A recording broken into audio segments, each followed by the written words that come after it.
For today's video mga kasinyal, pag-usapan natin kung paano mapanatili ang high winning percentage sa ating napiling sport nito. So, intro muna tayo. I ain't the type to give up. If I do something, man, I do it till I get what I want. I turn a business out of nothing into something I love. I got a poker face, but honestly, I'm not one to bluff. I flip a switch, never miss, man, I always stay up. Disclaimer muna. Syempre, kailangan may disclaimer tayo pag gagawa tayo ng mga ganitong video. So, ito ay tanging opinion ko lamang. Ito ay aming pamamaraan na aming ini-apply sa tuwing kami ay sasali sa mga patimpalak sa aming mga lugar. So, nasa sa inyo na lang kung ito ay inyong sabi nga ay paniniwalaan. So, thank you so much for watching this video. Tuloy tayo. Para sa akin, para mapanatili ang high winning percentage sa ating napiling sport, so meron tayong kanya-kanyang method na sinusunod. Ang sa aming method, yun ang isi-share ko ngayon sa video na to. I-announce ko rin yung mga nanalo doon sa munting pamigay natin sa kanila. Nagpa-contest tayo ng sabi nga natuwa lang kasi ako, so hindi pa naman tayo sumasahod totally sa ating YouTube, pero nagpa-contest tayo sa munting papremyo natin, may mga nanalo na. So mamaya sa dulo ng video i-announce natin kung sino sila at kung paano ma-claim ang kanilang premyo. So tuloy natin ang ating usapan. So itong isi-share ko sa inyo ay ito yung method namin na ginagawa upang mapanatili namin ang aming sabi nga high winning percentage sa ating napiling sport. So mga kasinyal, paano ba natin mapanatili ang ating highest winning percentage sa ating napiling sport? So sa aming pamamaraan, ito ay aking isi-share. So simple lang ang aming pamamaraan. Meron kaming 4 na pamamaraan na sinusunod. Kauna-unahan, selection. Ito yung pag-select ng ating mga upcoming winner.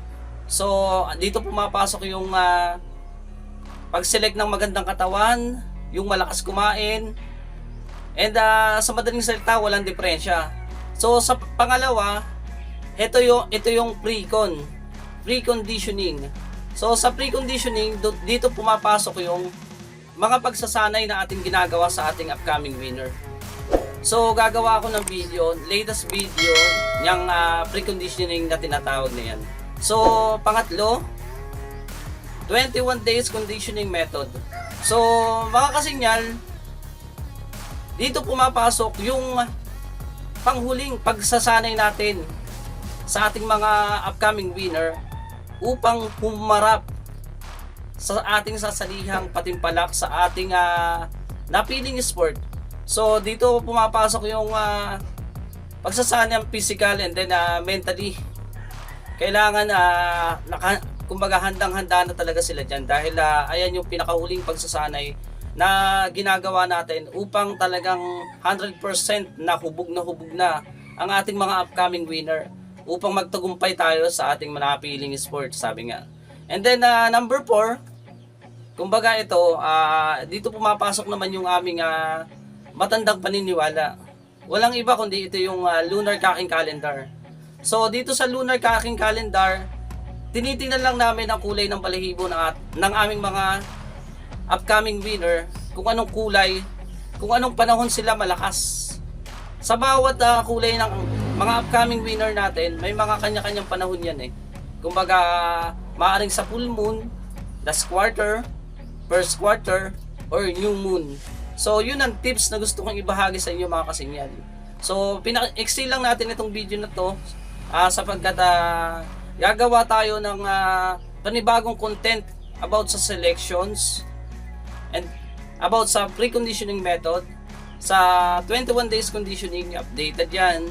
So number 4, gagawan din natin ng panibagong content yan, yung about sa lunar calendar. So yung pamamaraan na yan, mga kasinyal, yan ang gusto kong i-share sa inyo sa mga susunod na video. Kaya ugaliin na mag-subscribe. Kaya doon sa mga hindi pa nakasubscribe sa ating munting channel, please subscribe and hit the notification bell para updated kayo sa lahat ng video na aking ini-upload. So, ugaliin na abangan lagi ang ating mga bagong video sapagkat maaaring makatulong ito sa inyo upang mapanatili ang mataas na winning percentage sa ating napiling sport. So, gaya ng aking sinabi nung nakaraan na may kanya-kanya tayong pamamaraan. So, ito yung pamamaraan namin. So, nasa sa inyo na lang kung gusto ninyong gayahin. So, mga kasinyal, dun sa mga hindi pinalad na manalo sa ating munting papremyo, so, sa susunod, bawi na lang kayo. Surprise lang kasi to, talagang tinest ko lang kung sino talaga yung nanonood ng video na ina-upload ko. So, salamat doon sa mga sumali at doon sa nag-comment doon sa tatlo. I-message nyo lang ako sa Facebook.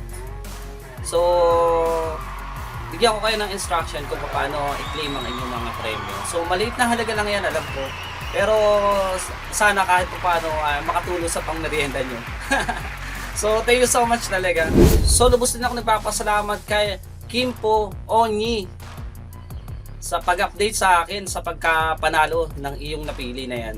So, thank you sa tiwala at sana mga kasinyal, kagaya ng sinabi ni Kimpo Onyi na hindi masamang subukan.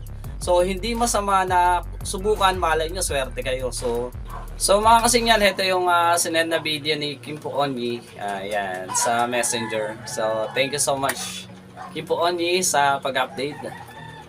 More wins to come sa'yo, Kimpo Onyi. At syempre, ang aking pangako bago matapos ang ating video, yung mga nagko-comment sa ating mga videos na mga ina-upload, mga latest comment, ayan, isa-shoutout ko kayo lahat. Shoutout sa'yo. Thank you sa panonood. Shoutout sa Sinyal. Salamat sa panonood. Shoutout. Salamat sa panonood. Shoutout sa iyo, Joby Butoy from Barangay Kanipaan, Palumpun, Leyte. Thank you sa panonood at hello sa mga taga Leyte. Shoutout po sa inyo lahat. Salamat po sa panonood. Hanggang sa muli. Franskel Vlog signing off. It's only worth it if you work for it. It's only worth it if you work for it. I won't stop till they hear me now. I won't stop till I wear the crown.